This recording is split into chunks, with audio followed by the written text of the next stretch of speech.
Assalamualaikum warahmatullahi wabarakatuh. Salam sejahtera untuk kita semua. Anak-anak sekalian, pada kesempatan pertemuan ini, Bapak ingin menceritakan suatu legenda yang berasal dari Provinsi Jambi. Lebih tepatnya di daerah Kabupaten Kerinci. Dengan judul legenda Putri Tangguh.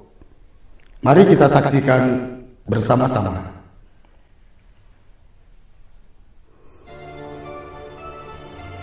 Kisah Putri Tangguh.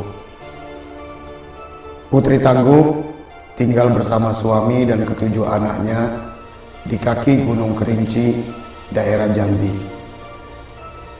Putri Tangguh memiliki sepetak sawah yang ditanami padi. Anehnya, setiap selesai panen, padinya selalu muncul dan siap untuk dipanen kembali. Bahkan ketujuh lumbung Putri Tangguh hampir penuh untuk menampung hasil panennya. Saat panen terakhir, Putri Tangguh mengajak suami dan semua anaknya ke sawah. Mereka memasukkan hasil panen ke gerobak. Nah, panen kita hari ini sudah selesai. Sepertinya persediaan padi kita sudah cukup untuk beberapa bulan, kata Putri Tangguh. Kemudian mereka mendorong gerobak bersama-sama. Di tengah perjalanan, Putri Tangguh terpeleset. "Aduh!" teriak Putri Tangguh. "Hati-hati, Bu. Semalam kan hujan deras. Jalannya menjadi licin," kata suami Putri Tangguh sambil membantunya berdiri. "Gara-gara hujan, jalannya licin. Perjalanan ke rumah masih jauh. Bisa-bisa aku terjatuh lagi," gerutu Putri Tangguh. Putri Tangguh mengambil padi dari gerobaknya, kemudian padi ditebar di jalan. Melihat perilaku ibunya, si anak sulung pun bertanya, "Apa yang ibu lakukan? Mengapa ibu membuang padi itu ke jalan?" "Ibu tidak membuang padi. Padi ini ibu gunakan sebagai pengganti pasir. Ibu menebarnya agar jalan ini tidak licin lagi," jawab Putri Tangguh. "Istriku, bukankah padi itu untuk kita makan? Tidak baik rasanya jika membuang-buang makanan," nasihat suaminya. Putri Tangguh tidak mengindahkan nasihat suaminya.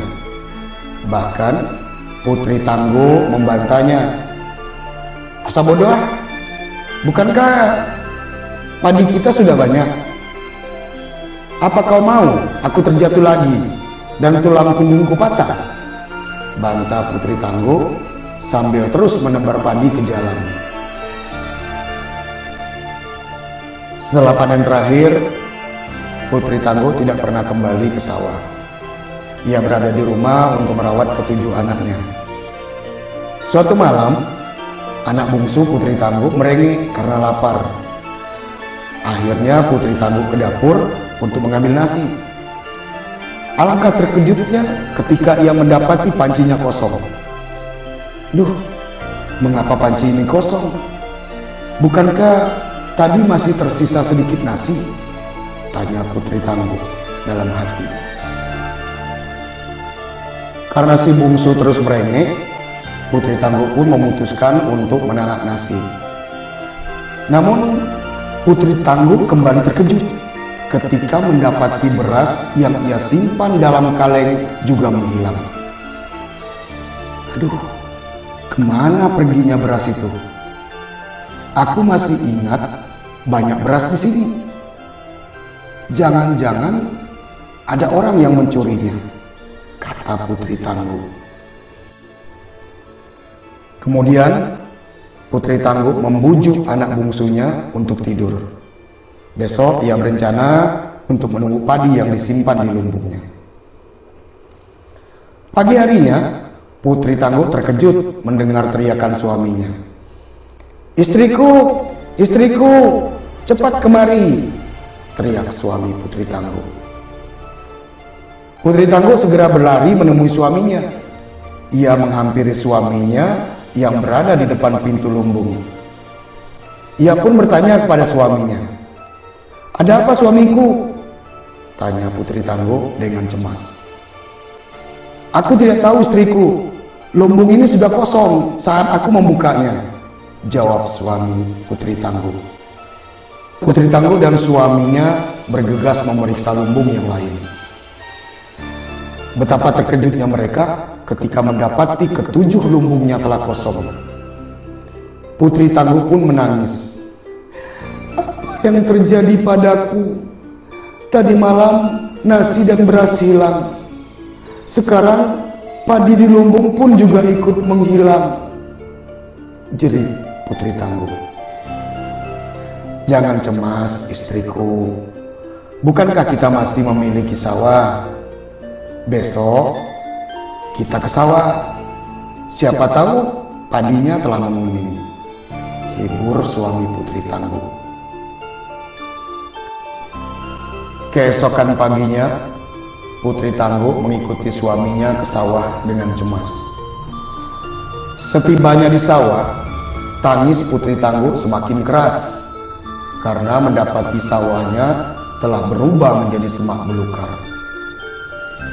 Putri Tangguh menangis seharian, bahkan ia tidak mau pulang dan menunggui sawahnya hingga tertidur. Dalam mimpinya, Putri Tangguh didatangi segerombolan padi yang dapat berbicara. "Hai Putri Tangguh, inilah buah dari kesombonganmu. Masih ingatkah engkau ketika membuang kami ke jalan?" tanya padi-padi itu. "Kau telah menghina kami. Kau telah menjadikan kami pasir untuk alas jalan. Kami ini dipanen untuk dimakan, bukan untuk dibuang sembarangan. Dengan membuang kami, berarti kamu tidak membutuhkan kami untuk makanan," kata padi-padi itu lagi. Putri Tangguh hanya bisa diam dan tidak menjawab. Ia menyesali kebodohannya. Ia pun memohon maaf kepada padi-padi itu. "Tidak bisakah kalian memaafkanku? Aku telah menyesali perbuatanku," kata Putri Tangguh sambil menangis. "Sekarang kau dan keluargamu harus bekerja keras.